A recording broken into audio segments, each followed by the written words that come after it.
think with any Kubrick film, there's always expectation. And the fact that Tom Cruise and Nicole Kidman were in it, that created even more buzz about us making this film.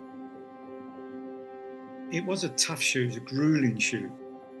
To get into a system where you're doing nights for a week, let alone the amount of weeks and months we did, I tell you, it's psychologically very, very draining. Harvey wasn't happy and he was asking a lot of questions. And at the end of the day with Stanley, you're always going to come second. He is this director that makes these kind of films that are very conspiratorial. It leads into potential secret societies. And that's what a lot of people believe or want to believe.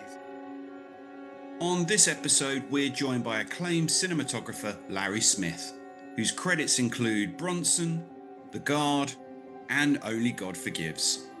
And today, we'll be discussing Larry's long-standing friendship with Stanley Kubrick, their collaborations, and working on Stanley's final film, Eyes Wide Shut. And Larry, thank you so much for joining me today. Pleasure, Paul. Nice to have a conversation with you. So going right back to the beginning, how did your working relationship start with Stanley? Well, at that time, I was a freelance gaffer, working on commercials, a few days here and there on a film. I was very young. And I got a call to go down to help get some sets ready at Wilton House in Salisbury. I didn't really know what I was doing. And I didn't really care. I was just down there to do a few days' work. And after a couple of days, I got the name of the movie, and that ended up being Barry Lyndon. I didn't really know that much about Stanley at that time. And I was working near a window, and I saw this Mercedes pull up. Suddenly, this guy got out with this big green anorak on and this big bushy beard. I could see by the way people were acting that this had to be Stanley Kubrick. He came into the room that I was working in and he was firing questions, very specific questions. And you knew that when he asked those questions that the answer needed to be the right answer. May I ask your destination? I'm traveling to Bremen. If it wasn't the right answer, he would know, and you would get another question. But may I ask whether you're carrying your identity papers? Yes, of course I am.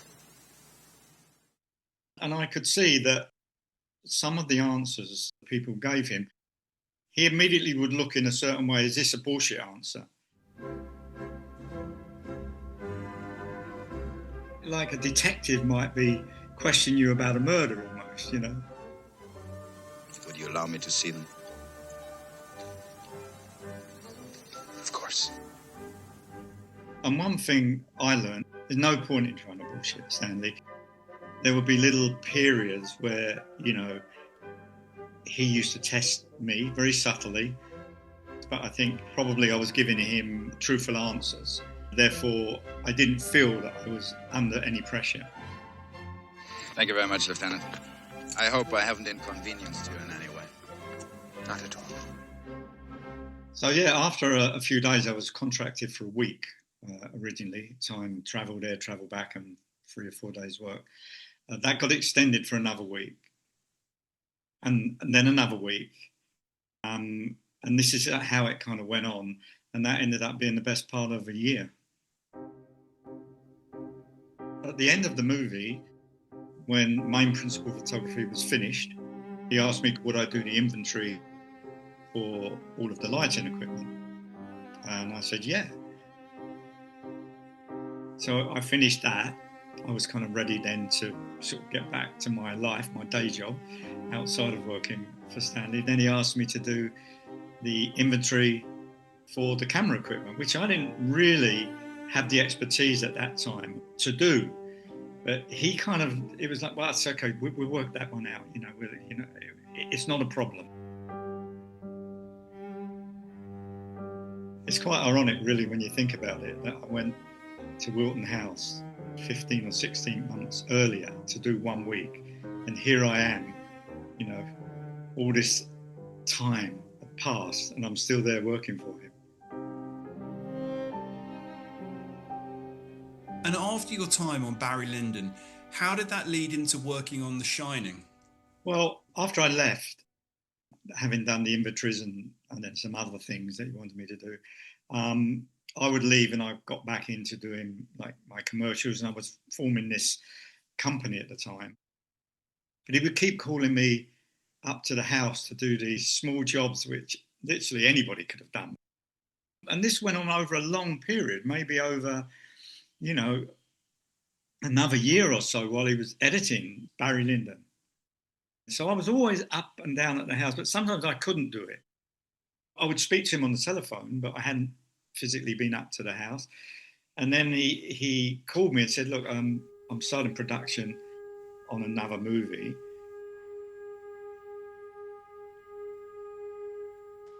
And I've got an art department set up in Elstree Studios. Would you come up and get some of my little low lights out? And I just want to light these models. And of course, I went up there and we did this, and then we tested it. We shot everything with a stills camera. And 2 days later, I may get another call and we changed things. And of course, that went on for, I don't know actually how long, but it seemed like it went on for some time. And unbeknownst to me, all of these sets were being built. Because I hadn't been on the stages, I'd only been to the art department, which was in a separate part of the studio. It was actually in the boiler room where we actually shot. There is a scene in The Shining where Shelley is checking the boilers. That's where the art department was, but it was up above that on the first floor. So he asked me, would I go down and look at some of the sets, because the painters were complaining that they didn't have enough light, which I did. And then that again got me to stay there. And yeah, so that was the next episode. I can remember when the sets were eventually finished, when Jack arrived, Stanley asked me to go down and put the lights on and show Jack around. And when Jack saw the scale, he was amazed. Because, we built a hotel within Elstree Studios. So the biggest set was the Colorado Lounge. What Stanley wanted out of this set was to do something different, to do something new. This place is fantastic, isn't it, hon? Sure is. From the movie itself, you had all of those windows that ran along one side of the Colorado Lounge. But Stanley was like, he always wants to be able to control the light. So we kind of came up with this idea, myself and Lou Bogue, the other gaffer. We could make our own lights on poles, on scaffold poles. We put around 250, 300 very powerful 1 kilowatt bulbs on scaffold poles that ran the whole length of the studio. And Stanley was very involved in this. We made this elaborate pulley system on wires, where what we could do is we could turn the scaffold pole depending on which way the camera was looking. So the light could come in this way, or straight. Which Stanley loved. I mean, he truly loved it because he loves doing stuff that people hadn't done before or hadn't even thought about before. Like the revolving set in 2001. But, that's Stanley. That's, that typifies the way he thinks, the way he thought about movies. And in fact, that was the set that eventually burned down.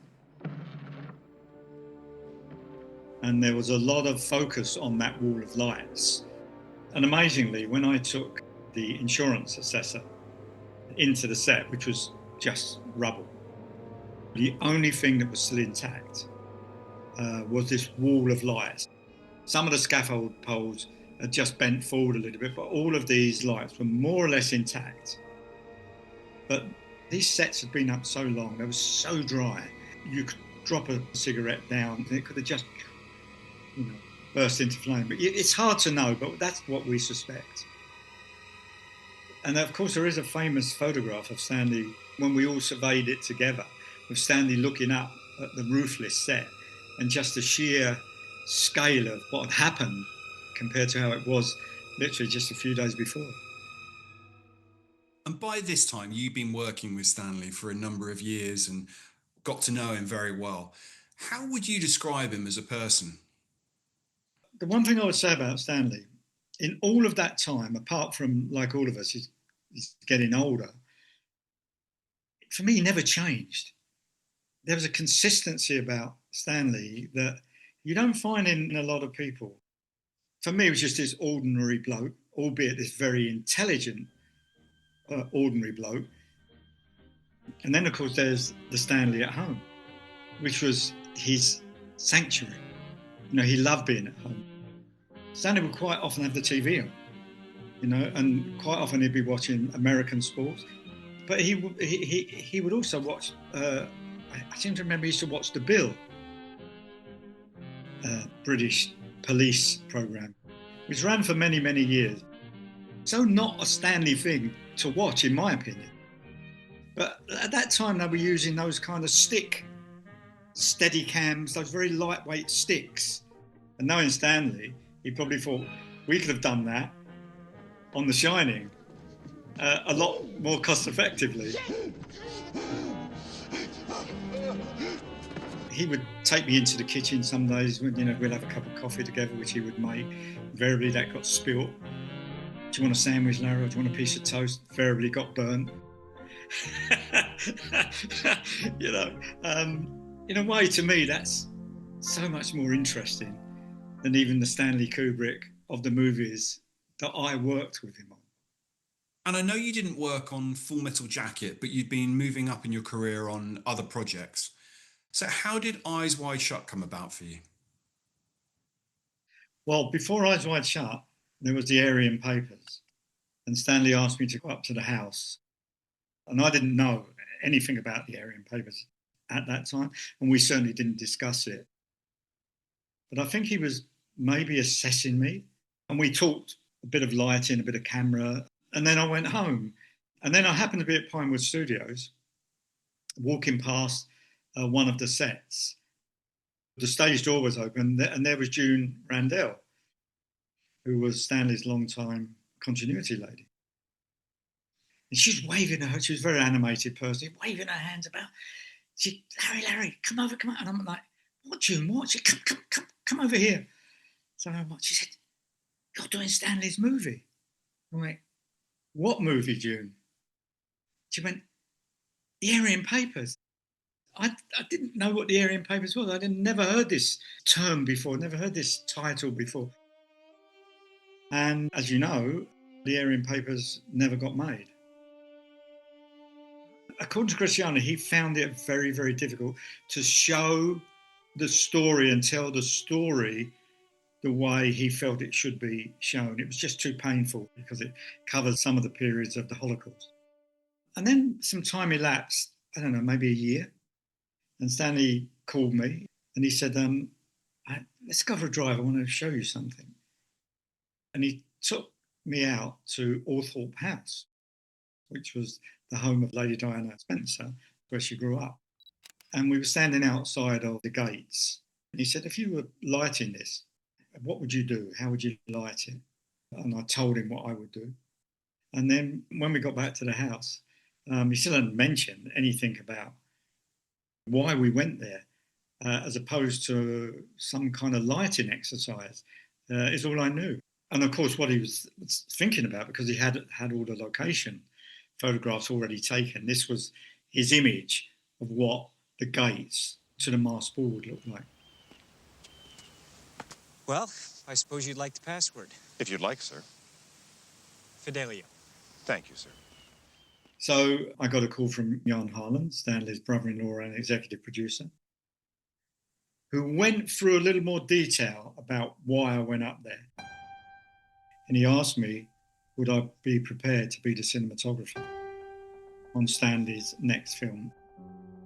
But being a gaffer is one thing, but being a cinematographer and the responsibility that comes with that, and the friendship that we'd built up in the past. So I said to Jan, I really need to think about this. And he said, look, of course, think about it and then give me a call back. So there was a lot of things for me to weigh up in this period that was coming up. And eventually, Stanley being Stanley was getting impatient that he hadn't heard via Jan from me. So he called me himself, and we had a similar conversation. Very different talking to Stanley than talking to Jan. With Jan, you can say something, and Jan, yeah, I understand. But Stanley, it's a very different, succinct conversation. And I told him all of my concerns, and he was listening to it. He didn't interject at all through this. And then there was that silence at the end. And it was one of those signs you think he's going to say, yes, Larry, you're right. I completely understand. But he never said that. The silence was deafening. Then he said, are you crazy? Think of the credit. When you speak to Stanley and he knows this, it's very, very difficult to say no to him. And I knew this was kind of coming up with this conversation we were having. Anyway, there was no conclusion at this point. And then I went away and thought about it for a few more days and spoke to people. And of course, everybody said the same thing. You've got to do it. You've got to do it. You've got to do it. And of course, the rest is history. Can you tell me just how high the expectations were for this film? I think with any Kubrick film, there's always expectation. And I think the longer the gap, the more the expectation. The press attention around Eyes Wide Shut and the fact that Tom Cruise and Nicole Kidman were in it, that created even more buzz about us making the film. I remember when the paparazzi somehow got a picture of Stanley over the fence somewhere on a ladder. And of course, nobody really knew what Stanley looked like. It just added to the mystique of Stanley. For Eyes Wide Shut, Stanley had a section of the New York streets built on the backlot at Pinewood Studios. What was the reason for doing it there? Well, what happened before we ever built or decided that they would be built, Stanley didn't want to build the New York streets. He didn't think it was necessary, and the cost was quite high.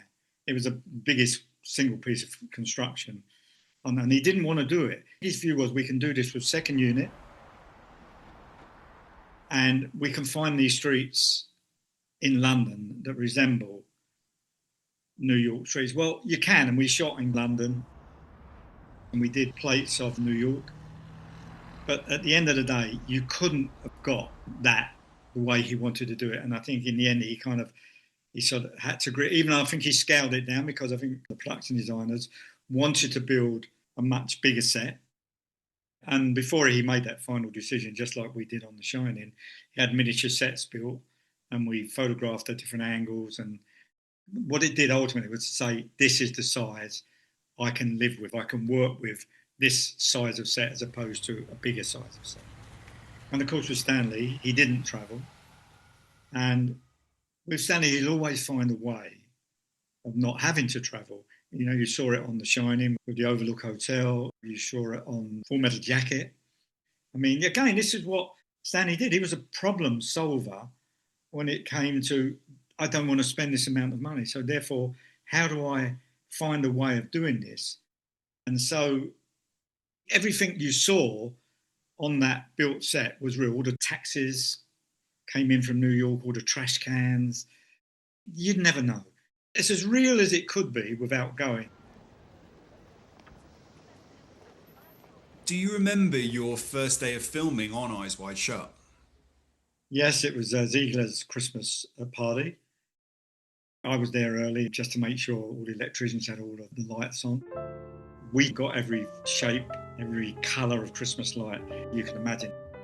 And who do I bump into? It was Tom Cruise, all made up in his tux.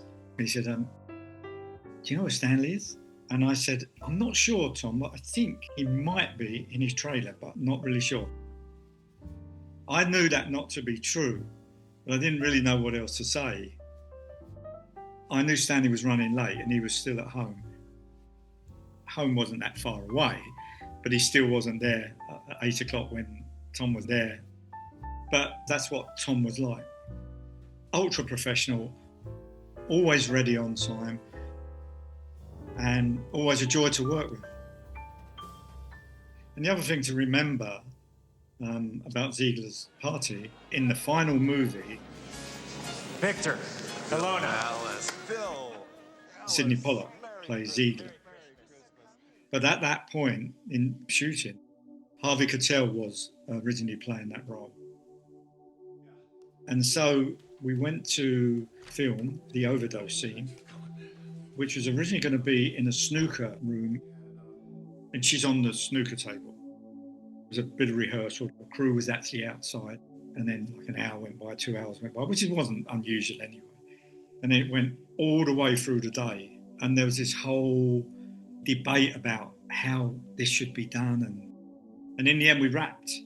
So I think we got to about 5 or 6 in the evening. So we're not filming today, guys. We need to rethink this. Harvey wasn't happy, and he was asking a lot of questions,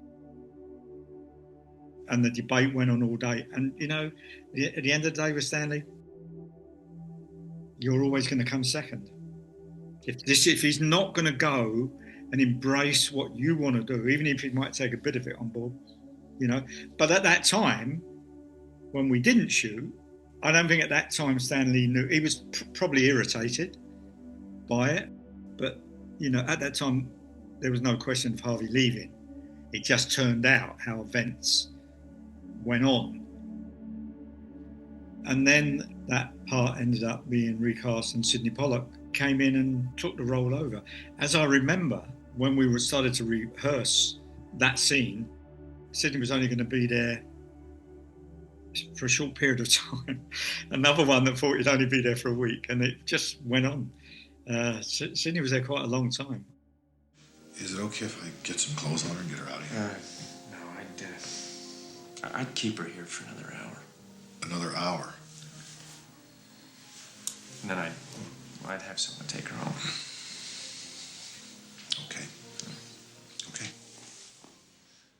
We often hear actors talking about the amount of takes Stanley would require for a scene.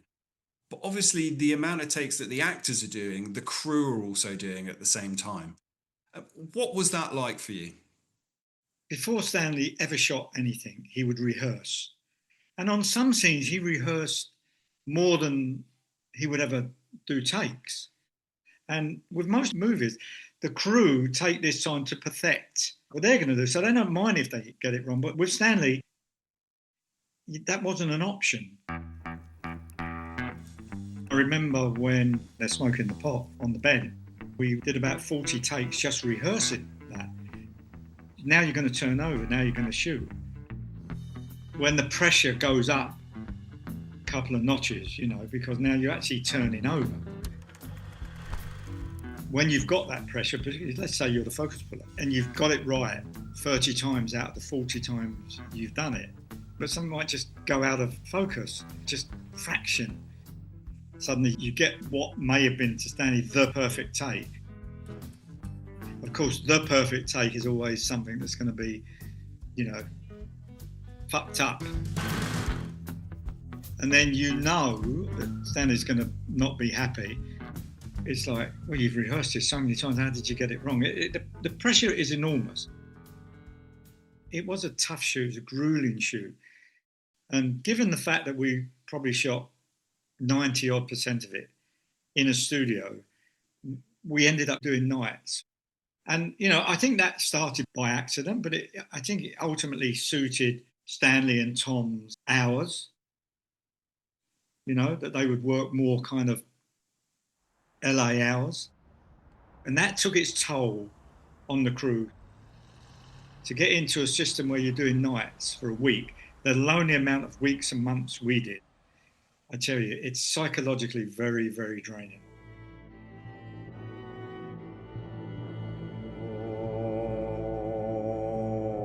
I'd say that Eyes Wide Shut is often remembered for everything that happens within the masked ball scene. But I think one of my favourite scenes is actually at the beginning of that, when Bill first arrives. Bill arrives at the gates of the masked ball in the taxi, rips the $100 in half, gives it to the taxi driver. If you wait for me. And you can see there's the two guys in the background, and you feel the apprehension there. From the audience point of view, Bill has the password, he has the tuxedo, he has the cape. With a hood and a mask. Yes. Okay. And unbeknownst to us, of course, Bill arrived in a taxi, but everyone that's gone before him has arrived in a limousine. That is the key, that the security guards at the gate know immediately that there's something not right here.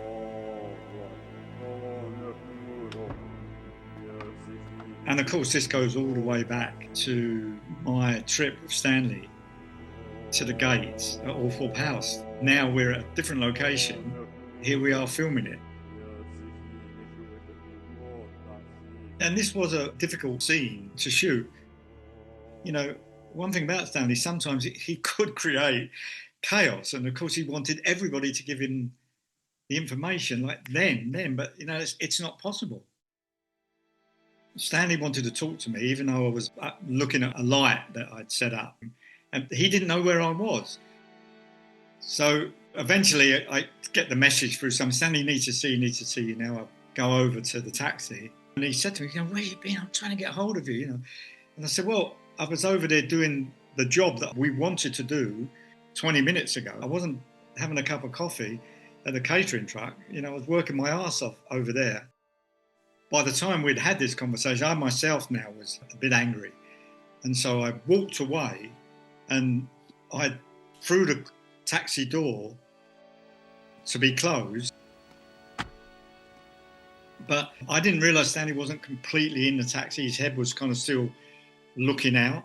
And he thought I did that deliberately, but I didn't. I mean, I was angry, but I just, you know, as you do when you go out of a room, you slam the door. You don't go out of the room to slam someone's head, you know. So he called me at the weekend. I mean, I knew he was still angry. Hello. The one thing when you work with Stanley, if he's not happy with you, don't hang it out. Because eventually, you know, you're going to be gone. I knew this from day one, that this was always a possibility, and I knew maybe a day like this would come. And this is 100% true. I said, but you know, Stanley, we've known each other a long time. I consider you as a friend. And I know that's probably, you know, a bit too far to say because Stanley didn't have that many friends, but as close to a friend as you could be, being that you kind of worked with him. And I said to Stanley, look, if you're not happy, I'd rather our friendship continue and I'll just leave.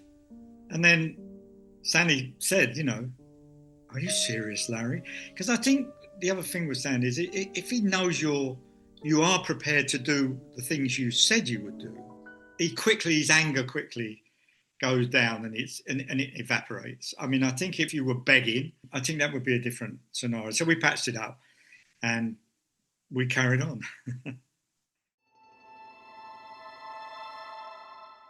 Breaking Eyes Wide Shut down, there are many scenes which just play out between two characters at a time. Many of them with the amazing Nicole Kidman. Because I'm a beautiful woman, the only reason any man ever wants to talk to me is because he wants to fuck me? Is that what you're saying? But a scene I wanted to ask you about is one near the end of the film between Tom Cruise and Sidney Pollack. Bill, I appreciate you coming. Sure. Sorry to drag you out here tonight. Let me have your coat. No, you know, I was out anyway. Thank you. How about a drink? Are you having one? Sure. Okay. I mean, the blocking in that sequence is incredible. And what do you remember about filming that? Again, when we blocked that, we rehearsed it a lot. But when we did shoot it, it was so well rehearsed that the blocking was perfect. The reason I asked you to come over is I need to talk to you about something. Sure. You know, he knew what he wanted. He never overcovered scenes. He'd rather spend more time doing a wide shot or a medium shot, because so much of it plays so well in a wide or a medium. And that whole scene, brilliant. I mean, it was brilliant. Suppose I told you that everything that happened to you there, the threats, the girl's warnings, her last-minute intervention, suppose I said that all of that was staged. And do you believe the story that Ziegler's telling Bill, that this has all been a massive setup? Good question. You have to believe it. I have to believe it because that's what's in the script. The question is, you ask yourself, if you believe that Nick Nightingale has been murdered and the girl, if they were murdered, why hasn't Tom been murdered? It just makes you think. But that's typical of a Stanley Kubrick movie.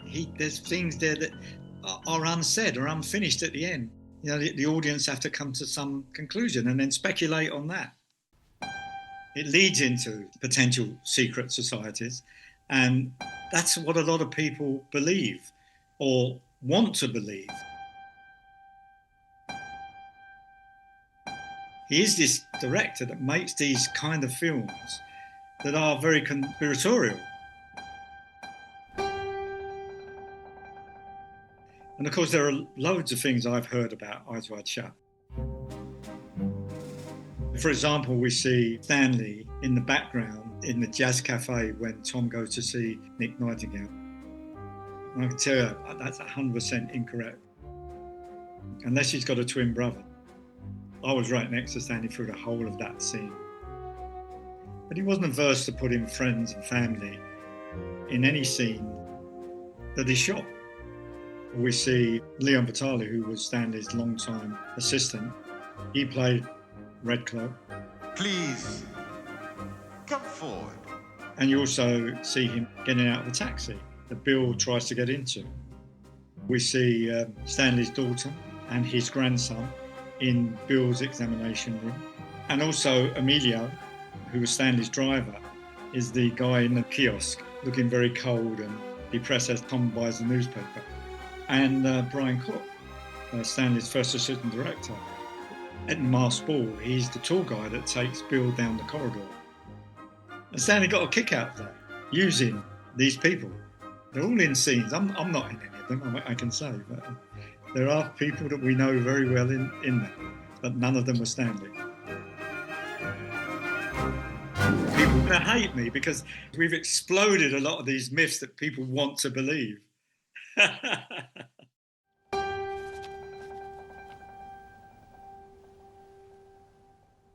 And Eyes Wide Shut is famously known for having one of the longest continuous shoots ever. It's set at around 400 days. But how did you feel when you got to the end of the shoot? Well, I was glad that we'd got to the end. I'd got to the end of shooting my first theatrical movie and still remain friends with Stanley. The sad thing for me was I think I only spoke to him once, maybe twice more after that. And then, of course, he passed away.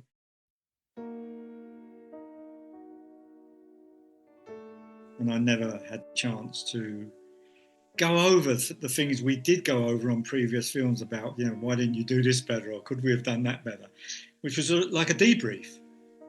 So that was great sadness for me. And it got worse as the time went on. because there was so much on the news by this time, and you get distracted about your own feelings. In a way, you don't have a chance to, I guess, grieve.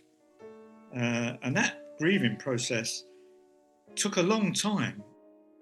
There's a period where it's surreal, but then there's a period much later and you know you're not going to see this person again. And that's quite hard to take, I think. Eyes Wide Shut has just had a new release and a new grade, which I know you oversaw. What do you think it is about the film that keeps it so relevant to this day?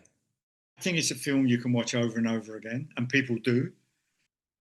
I saw a load of pictures on the internet of Tom on the treadmill at Pinewood Studios, which people found fascinating. And I guess they would really, because a lot of people don't understand the mechanics of doing a shot like that. They just see a treadmill and maybe can't quite comprehend it.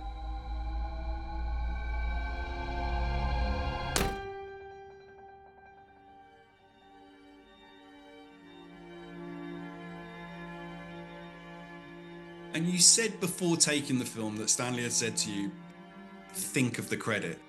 Now looking back, nearly 30 years, what does that credit mean to you? That credit is super, super important to me.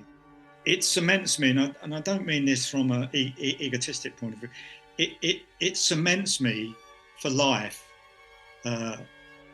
with Stanley. Really, my lasting memory is Stanley Kubrick, the regular guy that gave a regular guy like myself opportunities through his career. Being able to work with Stanley and build a friendship over so many years, it was very special to have that friendship. And on Eyes Wide Shut, in a way, as sad as I was for it to be his last movie, I'm kind of happy it was me that did it with him.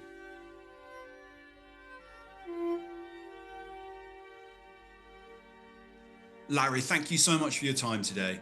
It's been amazing looking back, discussing your career and the times that you spent with Stanley. Thank you very much. It's always a pleasure to talk about one of the masters of cinema, maybe the master. Who knows? For me, definitely.